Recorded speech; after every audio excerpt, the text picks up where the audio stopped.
Howdy, my name's Danny. Some people know me, most of you don't. I had a heart attack back when I was about 55, a serious one. Uh, had me on the table almost cut open, but I was lucky and my heart started back up. And I had another 4 heart attacks about every year or so after that, and 6 stents. Got bit by a brown recluse, a little, and some small ones, they say, probably because it was kind of a mess on my leg. So I was recovering from that for a few months. So since I was 55, I was hit with some physical problems, circulation. They have a hard time now putting an IV in when I have an issue. I wake up every morning, I deal with what medicines do to me for about an hour or so. I gather sleep when I can. I don't take pain medicine, so sometimes dealing with it's kind of difficult, and so I stay away from people. I don't want to put them through worrying about me and unnecessarily, because there's nothing that can be done. Except I'm 71 and getting older, getting to it. Now, I've come here to help my son, just to be around, if that's all that he's going to involve me in or needs help with. And so I can talk and be available and be encouraging, say a few words, be amused, hopefully, to him. My granddaughters, my daughter-in-law, who's really working her butt off trying. But I was helping my brother. I'm done finishing working with my brother now. He's kind of comfortable right now. I got to go get him motivated a little bit so he doesn't get too comfortable. But he's going down to Florida. I'm going down to Florida. We're going to work on my mom's place. I put a water filtering system. Water filter in place on her water system, but now I need to take and redo the water system and change the way that she does hot water. It's a mess. She's wasting a lot of room, spending too much money. So I'm going to buy a couple of on-demand hot water heaters and get her set up and do the plumbing. It's not a big job. But we also have to run some electrical so she has her laundry room and everything right and organized. She's been frustrating over it. And, so I say all of that and bring you up to date and kind of where I am to some degree. I sold my property here in Kokomo.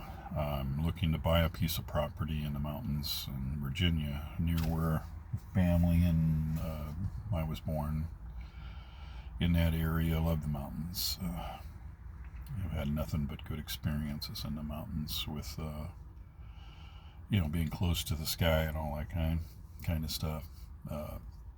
So what's happening recently that's got me to bring us up to date on me and what's going on is so I stopped in Alabama at Samson Strength Veterans Project there, and they're good people and everything, but my knowledge, my understanding, my brain, the way that I've organized everything is I see that people have issues, and so I dance around a little bit trying not to be in their issues and have that communication with them. It's easy going and try and accomplish what I hope I can accomplish. But it started happening there. People just don't like to see someone out of place. They like to have everything in a slot, a puka, a cubby hole in their mind, how they can take and look at something. And if it's not in their mind set to to understand or ask questions or look at something different in a good light. In Alabama, they fell way short. So I can't afford a hotel all the time, because I was staying there for about 4 days. That was my plan, to have discussions when Dave was available, and to try and, again, promote ideas that simplify life and reduce the pollution and add to the plus side of the bottom line. Get rid of those costs that are reoccurring all the time. And there's simple ways to do that. So that's what I was there for, to help. I'm a veteran. I do not have a injury from war or anything. My 100% disability is because of my health. So I never went there to seek help for myself. I went there to offer my help, and I did that from the very beginning. I did get them some help, but they haven't taken that help and done anything with it so far. And it's been quite a few years, so I kind of suggested that we back off, and I don't think the Solar Cities and the people involved there, Kathy, I don't think we can do anything to help them, because they have to have the motivation to try and do something before you can. You can't twist people's arm. They've got to be there first. They've got to try, or you can't do anything for them except information. And I've done that. So I ran into the same kind of trouble I'm running into here at my son's. So I stay in my vehicle. I travel in my vehicle. I have to be away from people. People are, I'm like a sponge. So we get around people. It isn't very long till they realize that I don't miss stuff, and I have to look away because I can't take all that input. I've got to be away from them. It's too personal. I want to do something. I want to help. I want to offer some advice or something in some way, and I don't, because I don't interfere. I don't jump into people's path, and they don't want that. It's a negative, so I don't. But it's hard. It's hard to be around people and know stuff, and know something that's a significant change for them and can make all that difference. And I can't do anything. I can't do anything to open their eyes and help. Already developed ways of living is what I'm walking into. Mindsets that have already made choices, and I can't point in a direction that's going to be beneficial to them, that's going to help them in their own way. So I think it's like about a month now, a little over a month. I park in my son's driveway, or I park in front or across the street, try and stay out of the sun during the day. Like I said, I have to be outside. I have to fresh air, be away from people. So I'm sitting in my vehicle, I'm doing my research, I'm updating things, I'm making money in my vehicle, best to some degree, checking properties. I'm doing all that. Well, the next door neighbors started confronting me and acting like Darrens and Karens that I'm an activist, so I watch activist videos and learn the law. And so they've started doing stuff that was just totally unnecessary and totally adolescent. So I don't retaliate. I don't fight. I pick a different direction, which is pretty much I ignore them, let them go ahead and step in things, and then deal with it if I have to. So whether they They confronted me, rude, asked me to park somewhere else or a different spot, and don't do drugs. I don't do things bad. I'm a good man, always have been. And so they're not worried about any of that. They're just making excuses to take and bully somebody they don't understand. So then the guy that's the next door neighbor, that's another person, he sets the fireworks off the driver's side rear of my vehicle on his way out to work or wherever he's going in the morning. Sets them off and then drives away. That meets the 3 standards for assault in my case. And so I reported that to an officer to make a copious note. I took pictures to go with it of where the fireworks were located and everything. And then I just leave it alone. And then I'm still parking, doing exactly the same. No reason to do anything different. Not bothering anybody. And the guy next door, he's got a mouth. So he doesn't really shoot it off and very much. He just likes to think he's being smart and saying stupid shit. So he'll come up with some statement like you're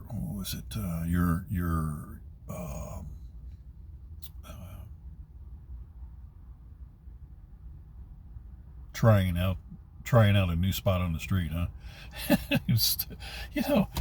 It wasn't that. It wasn't even that kind. It was, can't remember exactly, but anyway. So after he said it, that doesn't bother me. Doesn't bother me one bit. So next thing, I'm sitting there parked just a little while ago, and I wake up a few times during the night.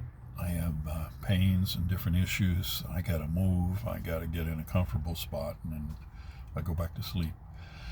So he's set out a bright LED light shining directly at the front of my vehicle, it's pointed like right. He means to do it right in the driver's face.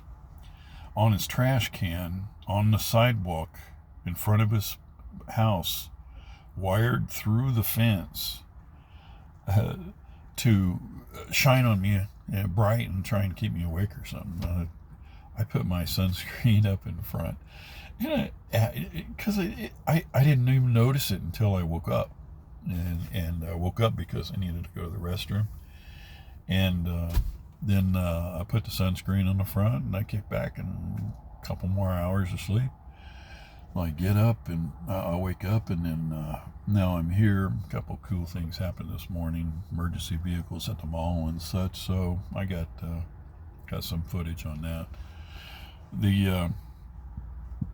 So I took pictures and stuff, and I have enough of a case to prove harassment.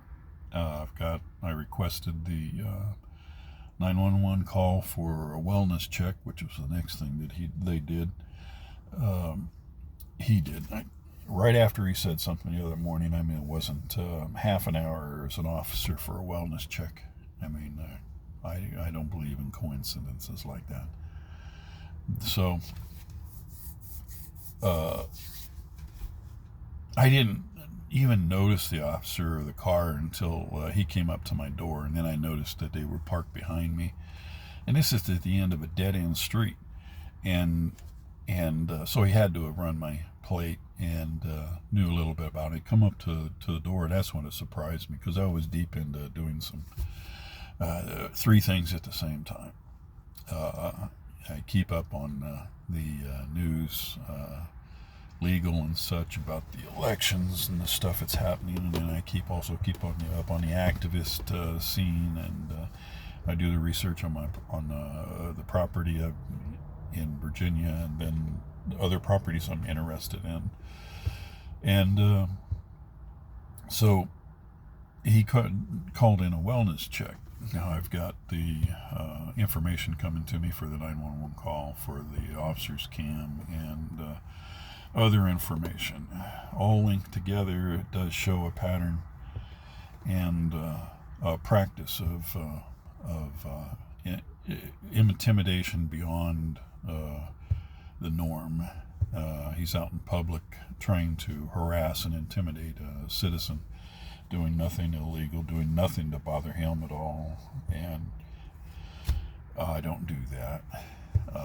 So now I was going to get a body cam and dash cam and stuff like that.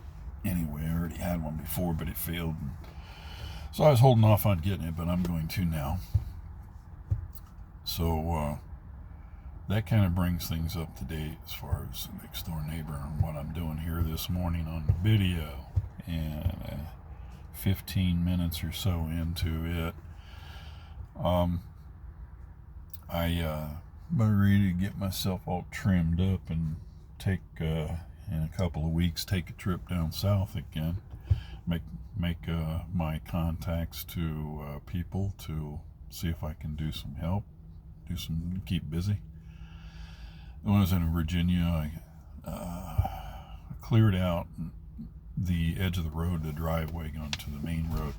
It was potholing real bad, and so I took and cleaned that out and put in cement in there and stuff. 70 years old and still able to get a little bit done. And I was helping him with the pump house and a couple other things. That was my cousins in Virginia and my aunt down the road. I visited them. That's a difficult situation there, but I hope it gets better. Yeah. So you may think, why am I in a situation if I'm so smart? You know, life is what happens while you're making plans and being smart. The emotions, we are nothing but feelings. We are nerves. We are thoughts. So life does affect tremendously that intelligent person. And that's where I'm at.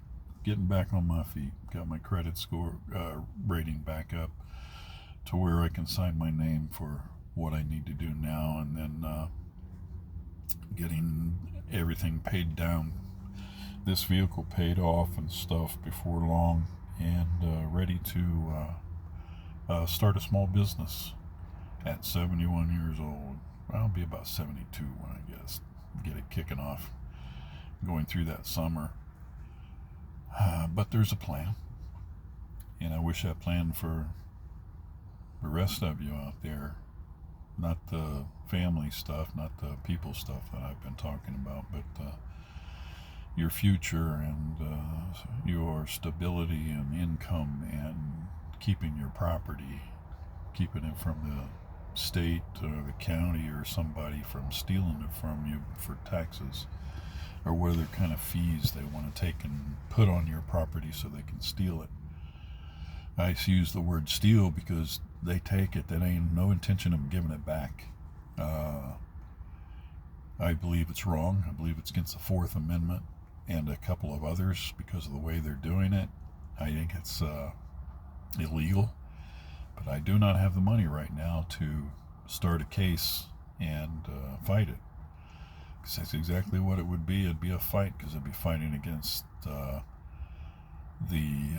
sheriff sales, the taxes, or anything that can take your home property. Now, if you got a business property, I could take that.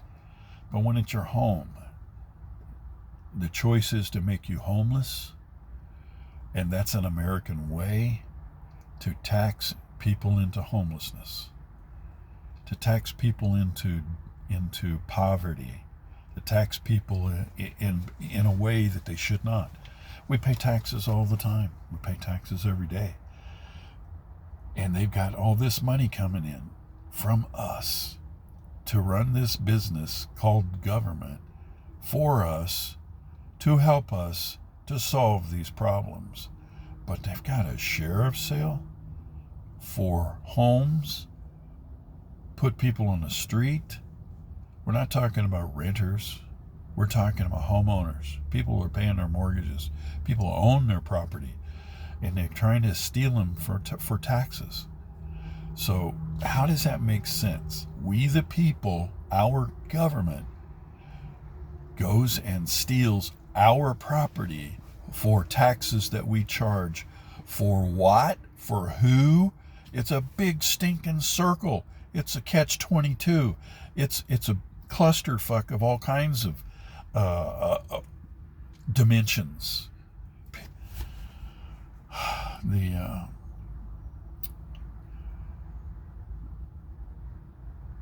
I'm rambling now. That's the update on what's happening over here, and I'm about to get my new equipment from Best Buy. They gave me a $2,500 credit, and I bought just a couple things for my granddaughter, and now I'm going to go get the security system for my home on wheels, and then we'll see how things go. But the guy doing this, the people doing this, the gossip, they just don't understand what they're doing. And they don't understand how soft the ground is that they're standing on. It's just going to run away from their feet, and they're going to be sucked in, just like standing in the sands of an hourglass. It's just a matter of time if they continue to do this before I have to do what I have to do. That's 6:00 a.m. I've been up since, like, every morning, about 5:30, 5 o'clock, and had my cup of coffee, and I won't have my cup of shut the fuck up. So y'all be good. I'm gonna walk about. Y'all take care.